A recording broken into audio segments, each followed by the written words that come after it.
Filho, do Espírito Santo. Amém. Boa noite a todos. Vamos então dar início a mais uma aula no nosso curso, Catecismo da Igreja Católica.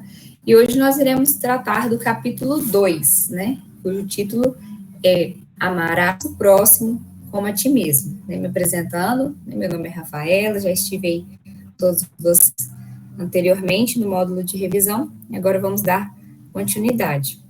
Então, pessoal, a gente está no capítulo 2, Vamos dar início ao capítulo 2. E hoje a gente vai abordar o artigo 4, que vai tratar do quarto mandamento da lei de Deus. Começamos com a nossa oração. Meu Senhor e meu Deus, creio firmemente que estás aqui, que me vês, que me ouves. Adoro-te com profunda reverência. Peço-te perdão dos meus pecados e graça para fazer com fruto este tempo de tudo. Minha Mãe Imaculada, São José, meu Pai e Senhor, meu anjo da guarda, intercedei por mim. Santa Teresa d'Ávila, rogai por nós. Então, como a gente já foi falando, a gente começa esse segundo capítulo que dá início à segunda tábua da lei de Deus, iniciando com essa frase, nesse versículo: amarás o próximo como a ti mesmo. A gente já viu, então, nas aulas anteriores, o primeiro mandamento, segundo e terceiro. Hoje a gente vai começando com o quarto mandamento. Bem, então, assim, no catecismo, inicia o capítulo 2 com uma fala de Nosso Senhor Jesus Cristo, no Evangelho de Marcos, que Nosso Senhor está em diálogo com um escriba, discorrendo sobre os mandamentos. Lá ele fala os 2 mandamentos. E aí, em uma parte, Nosso Senhor diz: o segundo mandamento é este: amarás o teu próximo como a ti mesmo. Então, daí a gente consegue ter os desdobramentos, como vai dizer que este ensinamento de Nosso Senhor Jesus Cristo, ele vai resumir e contemplar todos os mandamentos da segunda tábua da lei. Olha como é interessante, esse ensinamento, ele vai contemplar todos os outros, e aí a gente relembra, quais são os outros mandamentos presentes na segunda tábua da lei. O quarto mandamento, honrar pai e mãe. O quinto, não matar. O sexto, não pecar contra a castidade. O sétimo, não roubar. O oitavo, não levantar falso testemunho.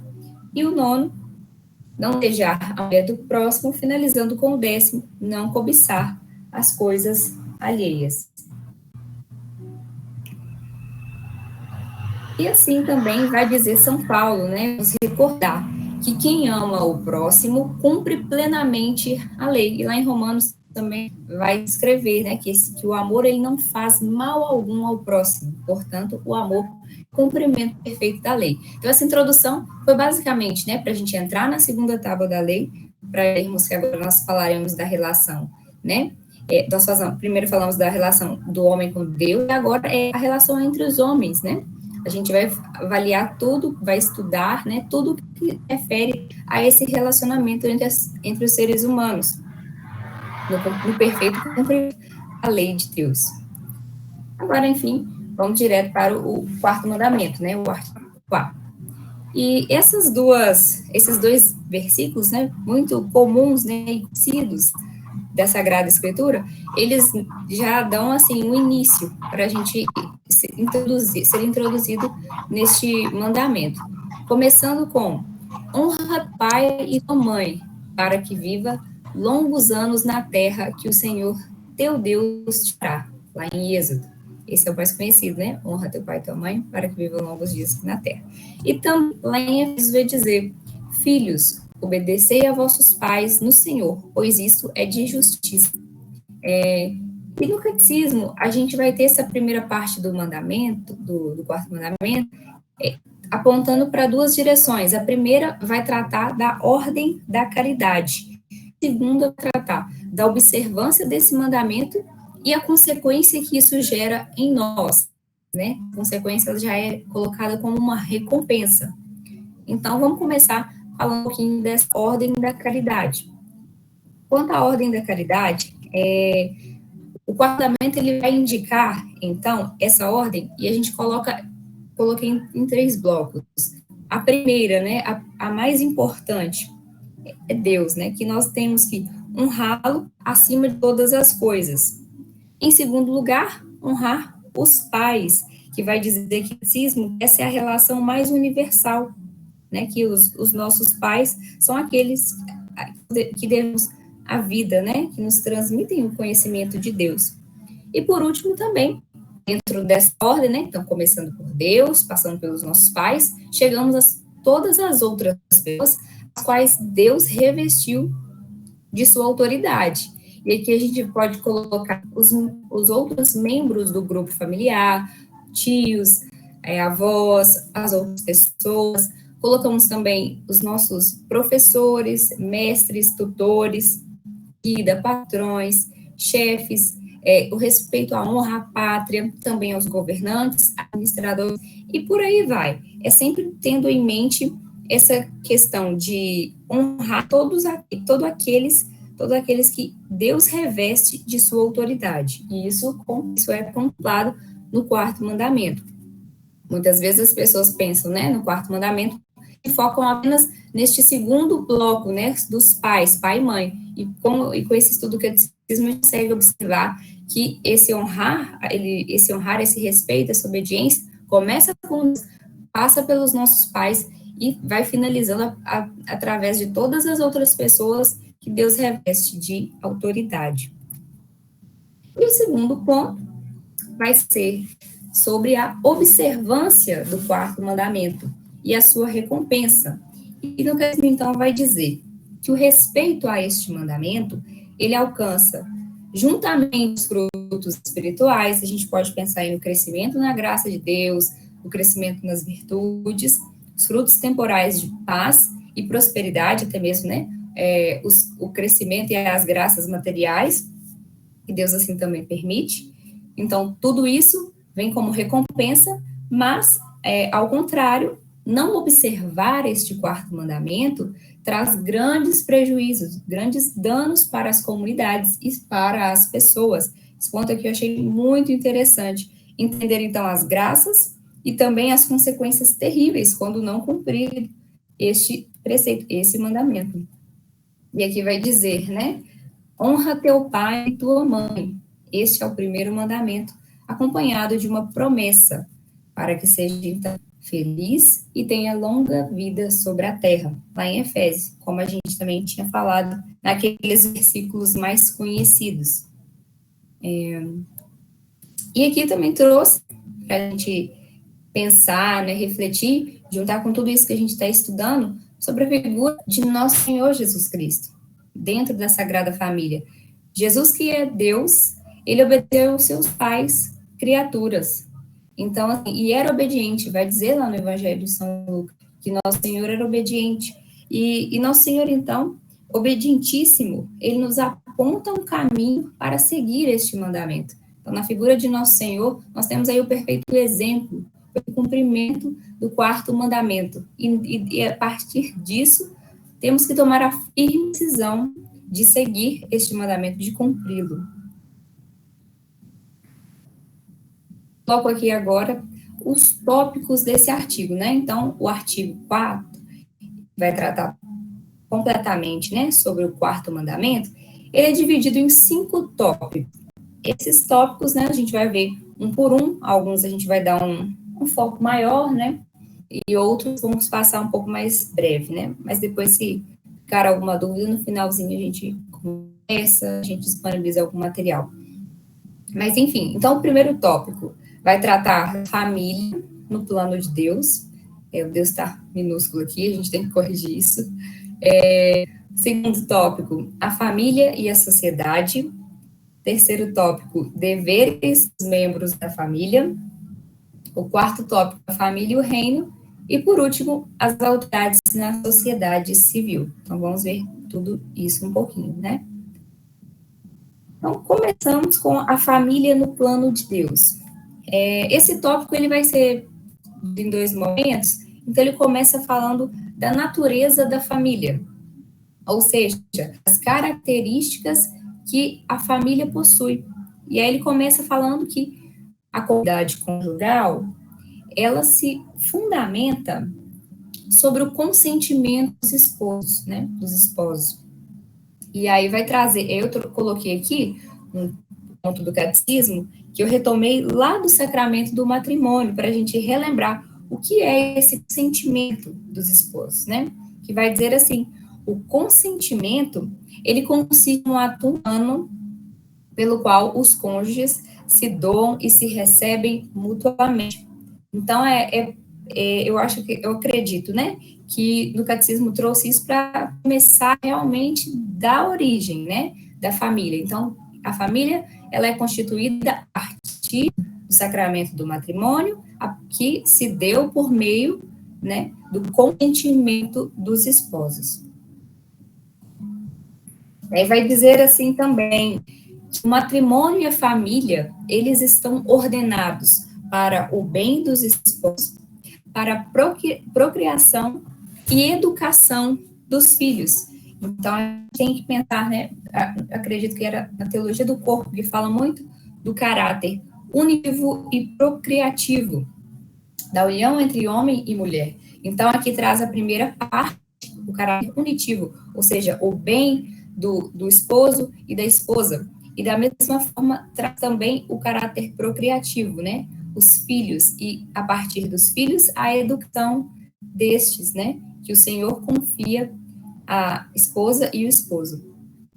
E vai dizer assim, né? Na Gaudium et Spes, vai dizer, o cultivo do verdadeiro amor conjugal e de toda a estrutura da vida familiar que lhe provém, sem desprezar os outros fins do matrimônio, tendem a dispor os cônjuges a cooperar corajosamente com o amor do Criador e do Salvador, que, por intermédio dos esposos, quer incessantemente aumentar e enriquecer a sua família. É muito bonito essa colocação, que vai falando desse cultivar do amor entre o homem e a mulher, e como que esse cultivar, essa doação, essa entrega, vai constituindo essa família e ordenando o crescimento dos filhos, a sua educação, o seu desenvolvimento. Como coloca, enriquecer a família, né? Não apenas no sentido material, né, de adquirir os bens, mas também a questão de adquirir as virtudes, tanto marido, mulher e filhos. E a partir da família que consegue adquirir as virtudes, outras famílias são contagiadas pelo testemunho de vida. E aí finaliza esse tópico, se não me engano, dizendo assim, que o amor dos esposos e a geração dos filhos estabelecem entre os membros de uma mesma família relações pessoais e responsabilidades primordiais. Então, coloca também a parte da graça, toda a questão da constituição da família, né, as suas características, mas também um pouco dos seus deveres, né, que a família ela vai ter vários direitos, privilégios, a gente vai ver mais para frente, mas também exige que seja cumprido os seus deveres, e aqui colocam as responsabilidades primordiais, nós iremos ver mais à frente. E o catecismo vai dizer que a família, ela é formada por pessoas em igual dignidade. Também retoma lá quando a gente estudava sobre a ação, né, homem e mulher, então pessoas em igual dignidade. Porém, vai destacar que ambos possuem, né, diferentes responsabilidades, diferentes direitos, diferentes deveres, ou seja, papéis diferentes. O homem que é o chefe da família, a mulher a do lar, os filhos na obediência, ou seja, igual dignidade, porém diferentes papéis que juntos constituem a graça, a beleza que é a família segundo o coração de Deus. São todas essas particularidades que juntas formam essa beleza, criação que revela um pouco da grandeza do Criador, né? E aí a gente entra no segundo tópico, né, que vai falar sobre a família cristã. Quando fala da família cristã, eu considero que a gente pode pensar a família católica. E vai dizer assim, a família é uma comunidade privilegiada, né, como até disse, é uma grande graça de Deus. Ela é chamada a realizar uma carinhosa abertura recíproca de alma entre os cônjuges e também uma atenta cooperação dos pais na educação dos filhos. E aqui eu já começo na parte comunidade privilegiada. Nós não somos, né, enquanto família, não somos um conjunto de pessoas, um agrupamento. A família, ela é formada por membros insubstituíveis. Tem até uma comparação que muitas vezes fazem, do questão do serviço, né, que às vezes no serviço as pessoas, vamos supor, uma empresa, a pessoa ela é um CPF, ou seja, é substituível. Mas na família não, o pai é o pai, a mãe é a mãe, o filho. Não existe outra pessoa que substitua aquela. Quando morre, aquilo fica vazio. Então, ainda que cheguem outras pessoas, né, outras crianças nascem, mas se uma criança se foi, o lugar dela ficou vazio. Ou seja, é insubstituível. E aí está a graça, né, a grandeza dessa instituição, dessa comunidade, que Deus derrama a sua graça. E a família, então, ela é chamada a realizar essa abertura de alma, ou seja, com um olho sempre para a santidade, né? Essa abertura recíproca de almas que vai produzindo frutos de conversão. E assim, pai e mãe conseguem educar os seus filhos na fé. E vai dizer aqui que a família cristã é uma comunhão de pessoas. A sua atividade procriadora e educadora é reflexo da obra criadora do Pai. Olha que maravilha, né? Compreender isso, que os seres humanos têm esse privilégio, né? de ser reflexo da obra criadora do Pai. E a família, ela é chamada a partilhar da oração e do sacrifício de Cristo. Então, não existe família sem doação, sem sacrifício, porque nós temos muito claro que o amor de Cristo por nós, ele passou pela cruz. Então, a família, ela também vai, de certa forma, prefigurar essa cruz, esse sofrimento diário que dobra a entrega para chegarmos ao cumprimento da santa vontade de Deus em nossas vidas. E também, o catecismo vem colocar assim de forma muito interessante que a família cristã, ela constitui uma revelação e uma realização específica da comunhão eclesial. Lendo assim parece até difícil, né? Mas aí depois vem a frase de São João Paulo II e aí fica tudo mais fácil. A família é a igreja doméstica. Ou seja, a família é essa comunidade de fé, de esperança e de caridade, que vai dizer lá no catecismo, que começa, né, que forma os seus membros. É importantíssimo uma família que reza junto, uma família que tem essa rotina de buscar o Senhor juntos, e começa por ali, e transborda nas comunidades, nas igrejas, nas paróquias. Deixa bem claro isso no catecismo. E agora a gente termina, então, este primeiro tópico, né? Vou voltar rapidinho. Então, a gente falou da família no plano de Deus. E agora o segundo tópico, a família e a sociedade.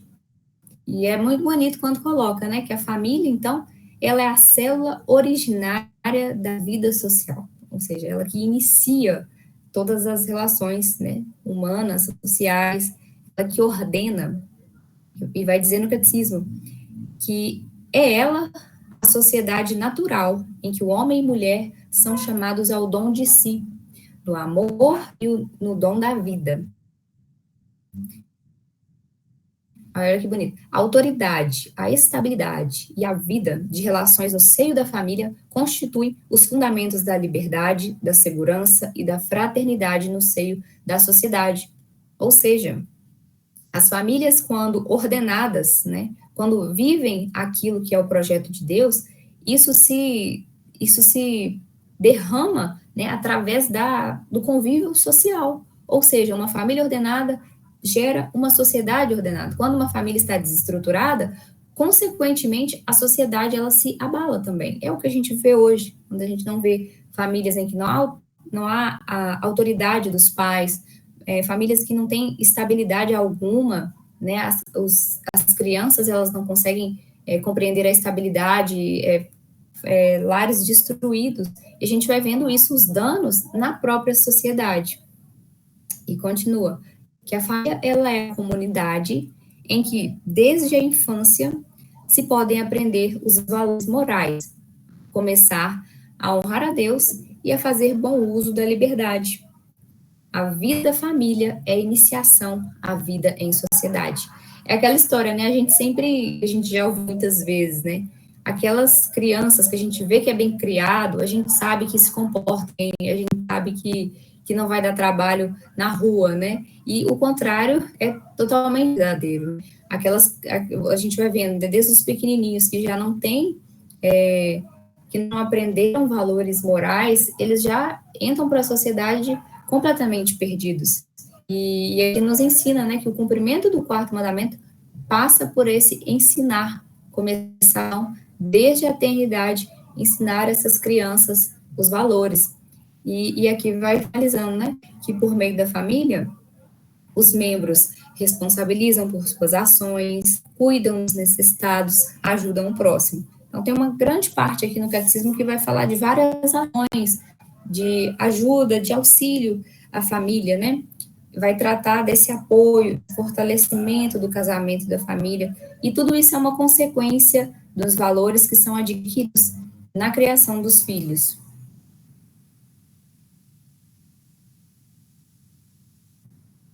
Depois traz uma perspectiva também bem interessante, que fala que a autoridade civil, né, ela deve considerar como seu grave dever reconhecer e proteger a verdadeira natureza do matrimônio e da família, defender a moralidade pública e favorecer a prosperidade doméstica.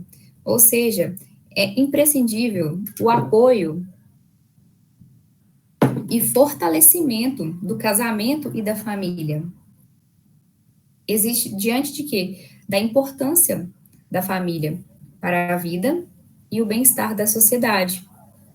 E tudo isso, né, essa importância, esse valor, vai na contramão, né, essa importância, esse cuidado, essa proteção vai na contramão que a gente vê hoje, nessas ideologias, do descarte, né, de pessoas e incentivos a diversos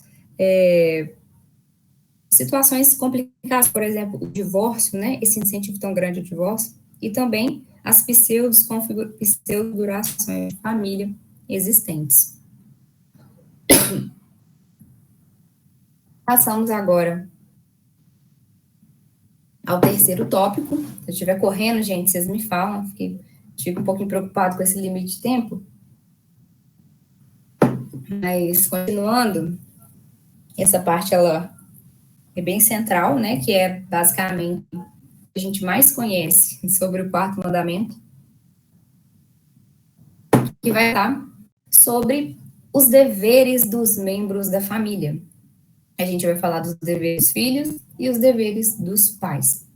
Então, começando os deveres dos filhos, vai dizer assim, que o respeito pelos pais, a chamada piedade filial, ela é feita de reconhecimento para com aqueles que, pelo dom da vida, pelo seu amor, seu trabalho, puseram os filhos no mundo e lhes permitiram crescer em estatura, sabedoria e graça. Então, esse primeiro ponto, ele norteia tudo que a gente vai ler a seguir sobre os deveres dos filhos. Esse respeito pelos pais, ele é basicamente baseado no reconhecimento. Então, quando os filhos, eles deixam de reconhecer tudo que os pais fizeram por eles, ou seja, você remove a gratidão, basicamente você já entrou totalmente contrário ao quarto mandamento.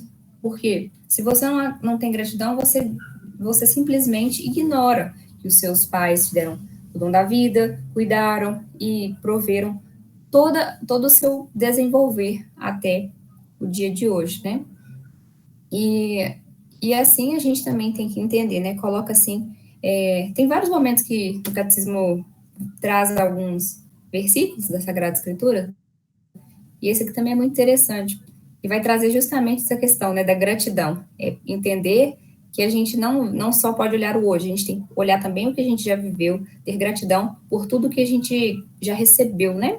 E vai dizer assim, lá em Eclesiástico, honra o teu pai de todo o teu coração, e não esqueças as dores da tua mãe. Lembra-te de que foram eles que te geraram. Como lhes retribuirá o que por ti fizeram? Penso que se nós refletíssemos nisso, o quanto que o nosso coração ia se encher de gratidão pelos nossos pais e teríamos mais força de vontade para não ferir o quarto mandamento, relevando todas as ofensas, relevando todas as contrariedades e tendo esse olhar sempre na piedade filial, esse respeito pelos nossos pais. E aí, então, coloca assim os deveres dos filhos. Eu coloquei esses três, porque foi mais ou menos o que eu percebi no resumo. Primeiro vem falar da docilidade, né? Dos filhos que são dóceis, polidos, que não levantam a voz contra os seus pais, que têm a paciência para compreendê-los. Depois a obediência, e isso também inclui os filhos que já são maiores de idade, né? A gente às vezes tem um conceito errado, que obediência é apenas crianças, não, a gente deve obediência aos nossos durante toda a vida. E por último, o auxílio material e moral dos pais, aos pais, perdão. Sobretudo quando eles estão na velhice, solidão, enfermidade. Então, assim, não podemos desamparar os nossos pais de forma alguma. Ter filhos, obedecer em tudo os vossos pais, porque isto agrada ao Senhor. E coloca também,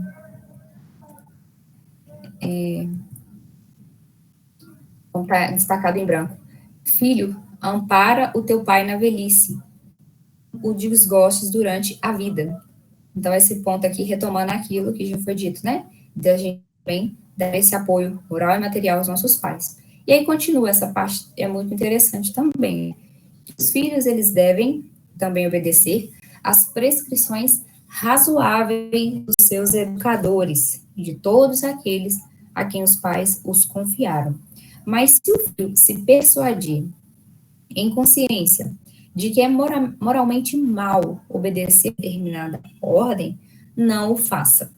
Então, aqui entra a questão do discernimento, a compreensão de que devemos obediência aos nossos pais, mas diante da realidade, nem todos temos pais virtuosos, que seguem a Santa Igreja, que seguem, que têm uma conduta reta. Então, diante disso, pode existir situações em que os conselhos, eles não nos levam ao cumprimento, né, a agradar a nosso Senhor. Então, nestes casos, nós estamos livres para não obedecer a determinada ordem, né, dentro de todo um discernimento que deve ser feito, se possível com o auxílio de um sacerdote, para verificar se realmente é o caso. E aí vem dizer, né, Eclesiastes, né, fala até um pouco disso. Filho, mesmo que seu pai, se ele vier, né, a perder a razão, seja indulgente, não o desprezes, tu que estás na plenitude das tuas forças.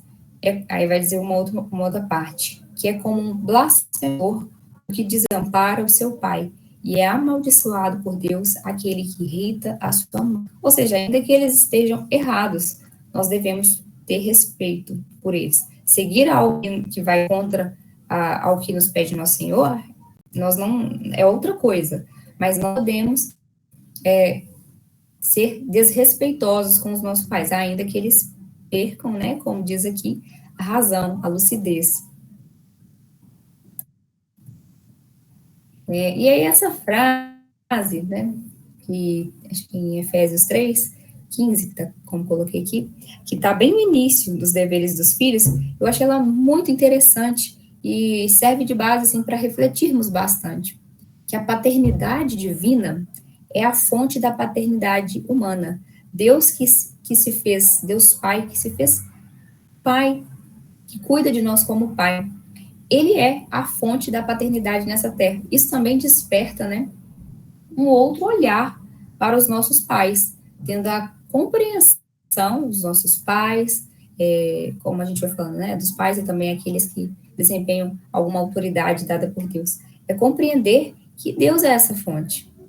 E isso desperta assim, muitas reflexões e tomadas de decisão para converter o nosso coração, né? Mudar as nossas atitudes, se assim estamos, se estivermos, né? Indo contra este mandamento, a sua plenitude, né? E continuando, então, os deveres dos filhos, vai dizer que o respeito aos pais ilumina todo o ambiente familiar, ou seja, uma família em que os filhos, eles obedecem e respeitam seus pais em tudo, com muito amor, docilidade, paciência, isso ilumina todas as outras relações, e a família, ela consegue viver em uma harmonia diferenciada.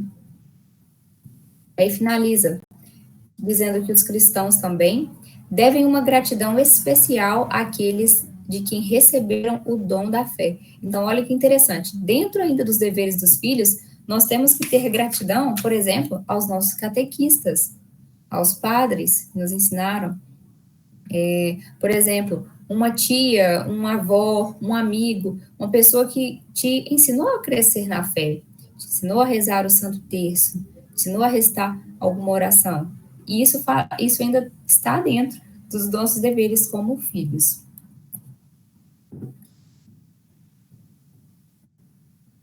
Agora, vamos entrar nos deveres dos pais. Então, eu elenquei todos assim, estavam espalhados aqui, né, em cada ponto. O primeiro coloca sobre a educação moral. Então, pensando, deveres dos pais para com seus filhos. Então, primeiro, educação moral, seguido de formação. Então, educação moral, vamos pensar nas virtudes, na formação humana, tudo isso a gente pode englobar aqui dentro do que foi colocado no catecismo. Em seguida, a formação espiritual das crianças, né, dos filhos, os pais que já começam desde a tenra infância a ensinar os seus filhos o crescimento na fé. Outro dever, o respeito, né? Igual foi colocado, os filhos, eles têm igual dignidade, né? São humanos, seres humanos queridos por Deus. Em seguida, testemunho, por meio do bom exemplo. Esse ponto aqui é o que mais chama atenção, né? Porque os pais, eles têm todo esse dever para com seus filhos, e o seu testemunho verdadeiro, ele impacta muito na formação das virtudes dos seus filhos. Ou seja, vai além das palavras, né? Vai além das palavras, vem com a prática e com o hábito. A correção fraterna e necessária. Em seguida, a iniciação do ser humano na solidariedade e nas responsabilidades comunitárias, né? O que a gente falou, né? Famílias bem formadas produzem cidadãos bem formados.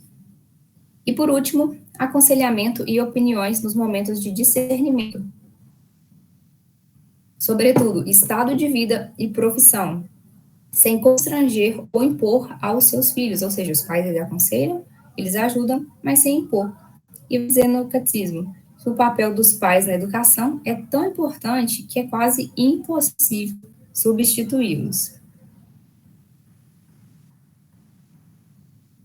Nesse ponto aqui, o catecismo vai colocar, né, através de São João II, que os pais, eles então, são os primeiros responsáveis pela educação dos filhos. Vai dizer da importância dessa educação na fé, que vai dar um fruto muito grande, porque o lar, ele pode ser considerado esse lugar apropriado para a educação das virtudes. Ou seja, os pais, eles vão ensinando aos filhos a subordinar as dimensões físicas e instintivas, ou vamos pensar nos defeitos dominantes, do temperamento, as más inclinações. Então, nós vamos subordinar isso, né? Os pais vão orientando essas crianças para subordinar tudo isso às dimensões interiores e espirituais. Então, vamos pensar no autodomínio, na formação das virtudes, potencializando as boas inclinações que temos, e aí vencendo, mortificando os vícios e defeitos. E aí também vai colocar que o direito e o dever da educação são primordiais e inalienáveis para os pais. Ou seja, eles têm essa responsabilidade muito grande. E coloca bem no finalzinho que os pais têm direito de escolher para os seus filhos uma escola que corresponda às suas próprias convicções. Pode parecer um pouco assim, destoando, entrar direto nessa questão da escola, mas aqui é para trazer uma reflexão acerca da educação e a formação dessa criança. Por isso que hoje a gente vê muito incentivo, né? A educação domiciliar, ou até mesmo pais que estão muito mais presentes, vigilantes, para proteger mesmo a inocência desses infantes, das ideologias, né? De todo esse marxismo cultural que vem assolando as nossas escolas, né? E relacionamentos. Continua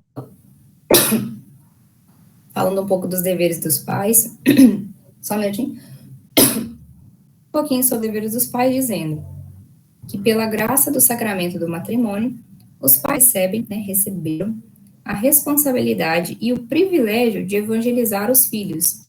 E a gente já comentou no início, desde a tenra idade, os pais devem iniciar os filhos nos mistérios da fé, de que são os primeiros arautos, ou seja, os primeiros anunciadores, evangelizadores da palavra de Deus. Nisso, vai dizer que a catequese familiar, ela precede, acompanha e enriquece as outras formas de ensinamento na fé.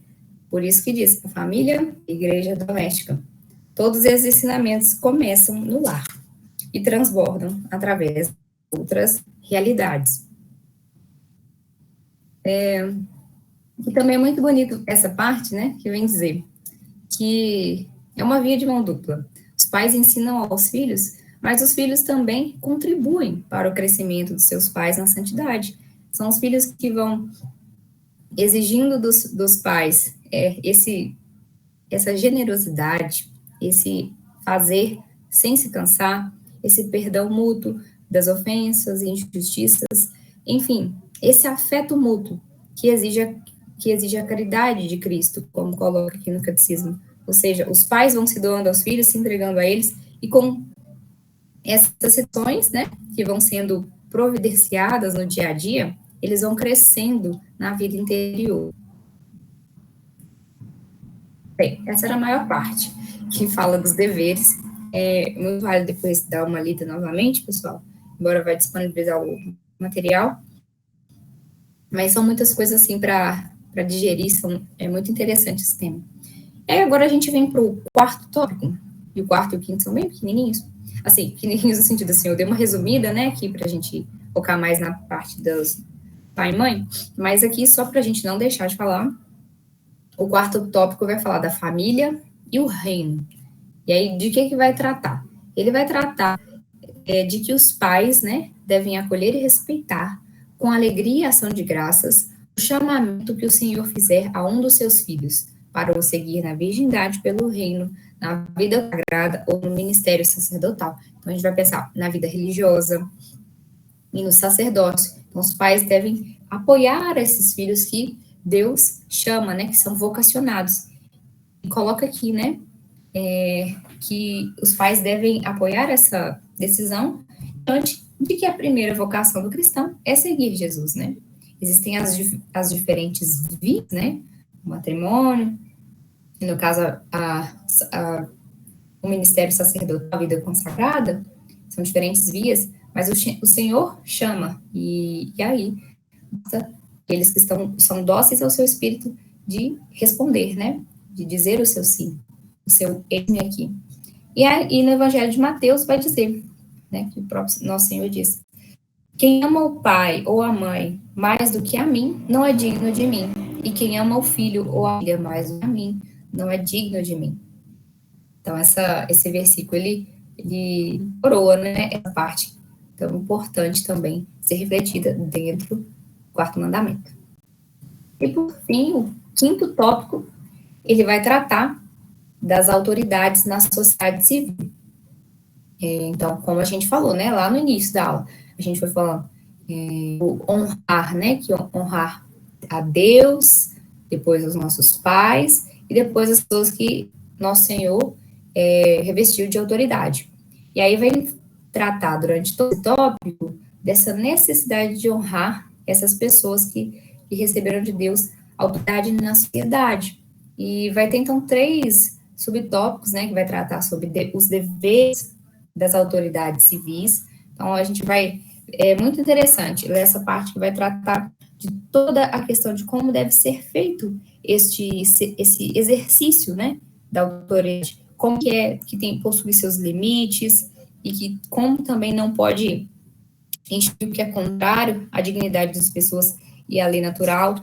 Depois vai tratar dos direitos dos cidadãos, que é justamente essa frase, né, esse tópico que eu coloquei aqui, que é dever do cidadão colaborar com os poderes civis na edificação da sociedade, no espírito de verdade, justiça, solidariedade e liberdade.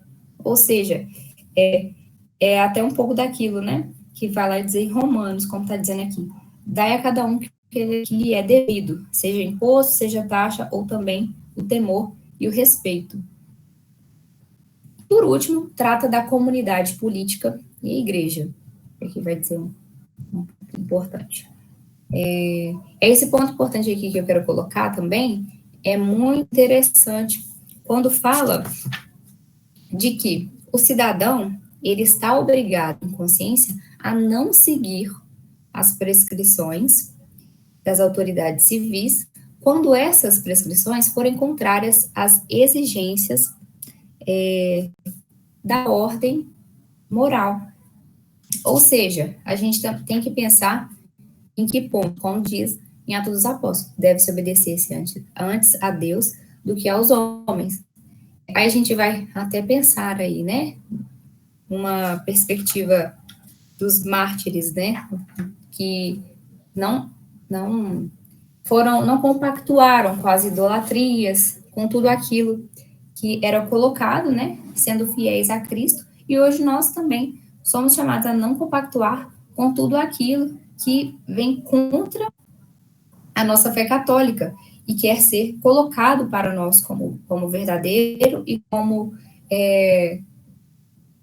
via única. Então, é entender que está aqui, tudo que a gente vem estudando, né, desde do início do curso, é tudo que, tudo não, né, mas é muito do que nossa Santa Igreja nos ensina, e nós temos que ser fiéis a essas verdades, a esses dogmas, não ao que a sociedade coloca, quando a gente percebe que isso está indo contra aos mandamentos da lei de Deus, contra a sagrada tradição. Então, esse ponto aqui é muito importante, porque isso não se enquadra em desobediência. Então, é isso, pessoal. Basicamente, tudo que eu queria, né, colocar acerca do 4º mandamento foi isso, né? Peço desculpa aí se eu corri um pouco, mas foi para ficar ainda dentro do nosso tempinho. Então, assim, eu fiz aqui nessa parte do catecismo, e eu trouxe só para reflexão as palavras do Papa Francisco, né, para a gente também refletir, que está dentro do tema, que o Papa, até aqui o link, né, depois quem quiser acessar e assistir na íntegra. O Papa Francisco, na sua catequese da audiência geral, em 19 de setembro de 2018, né, cujo tema era os 10 mandamentos, decálogo, ele traz coisas muito interessantes para refletirmos dentro dessa temática. Eu trouxe 3 pontinhos. O primeiro deles é o sentido de honrar. Qual que é o sentido, então, de honrar? Respeitar. Ele coloca. Honrar pai e mãe quer dizer, então, reconhecer a importância, também com atos concretos que exprimem dedicação, afeto, cuidado, mas não só. Então, o Papa, ele traz um pouco aqui um incentivo a sairmos da teoria e ir para a prática. Porque tudo que a gente estudou aqui agora, né, que depois vai reler, vai revisar, é muito bonito, mas tudo deve ultrapassar a teoria e ir para a prática, para o testemunho, a vida de cada dia. Então, ele coloca aqui dedicação, afeto, cuidado, é um pouco do que a gente já falou lá sobre a docilidade. Então, para a gente refletir se nós estamos tendo essa docilidade com os nossos pais, a gente tem tido essa docilidade com as autoridades que o Senhor competiu, a gente tem tido esse cuidado, né? Que não é só isso, mas pelo menos eu penso que às vezes esse primeiro passo é até mais difícil do que os outros, né? Que ele exige certo constrangimento, um desapego das nossas próprias vontades, das nossas próprias convicções. Então, achei bem interessante. Agora, um segundo ponto também, muito legal, que o Papa coloca, é quanto às feridas da infância e quanto ao reconhecimento por quem nos colocou no mundo. Então, assim, vamos começar então a fazer um resgate, né, um recordatório do que a gente já viveu em toda a nossa vida.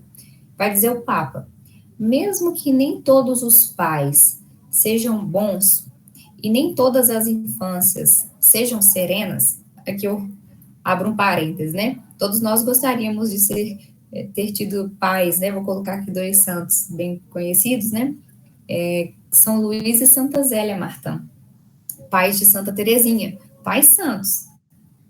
Santa Teresinha, suas irmãs, tiveram pais bons com infâncias serenas. Mas o Papa vai nos advertir que, ainda que a gente não tenha tido pais bons e infâncias serenas, todos os filhos podem ser felizes, porque a realização de uma vida plena e feliz depende do justo reconhecimento para com aqueles que nos colocaram no mundo. Ou seja, isso nos tira do vitimismo, né? Nos tira desse olhar para nós mesmos e nos coloca diante de Cristo no sentido de cumprir aquilo que Ele nos pede, de cumprir o quarto mandamento.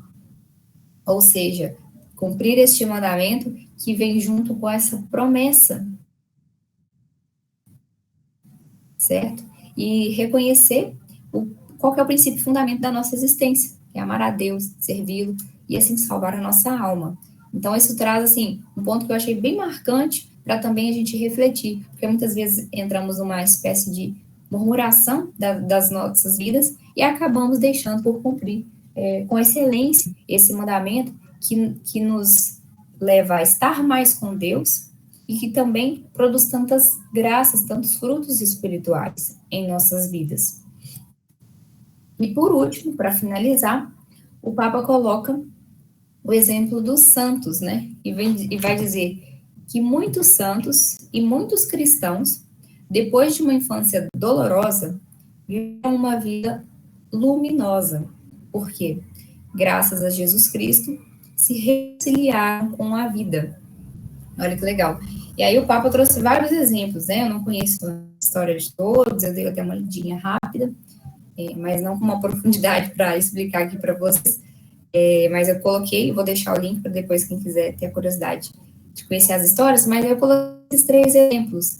Santo Sulpício, que eu acho que o dia dele está próximo, São Camilo de Leles, né, o patronos camilianos, e Santa Josefina Akita, que foram, né, santos que tiveram infâncias dolorosas, abandonos, separação dos pais, escravidão, mas diante de tudo isso, conseguiram beijar a própria cruz, vê-la como um caminho para o céu e honraram os seus pais, seja com as suas orações, seja com o seu respeito, o seu cuidado, ainda que não estivessem mais com eles presencialmente, mas ofereciam isso para que pudessem conformar a vontade deles com a santa vontade de Deus. E fica esse convite para nós, né, no dia de hoje, refletir sobre o quarto mandamento e repensar, né? O Padre Paulo Ricardo fala muito isso, porque se a gente está rezando, estudando e não está tendo mudança nenhuma, está sendo em vão tudo que a gente está fazendo, né? Porque deve produzir frutos de conversão. E que todo curso, né, em especial esse de hoje, que mexe muito com todos nós, né, o relacionamento com os nossos pais, tudo, possa nos fazer pensar, refletir, para tomar essas boas decisões de viver cada vez melhor o cumprimento do quarto mandamento. Então, é isso. Vamos fazer a oração final, depois abrimos para partilhar os propósitos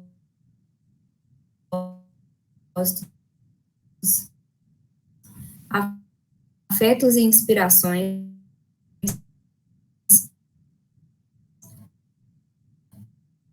que me comunicastes neste estudo, em nome do Espírito Santo. Amém.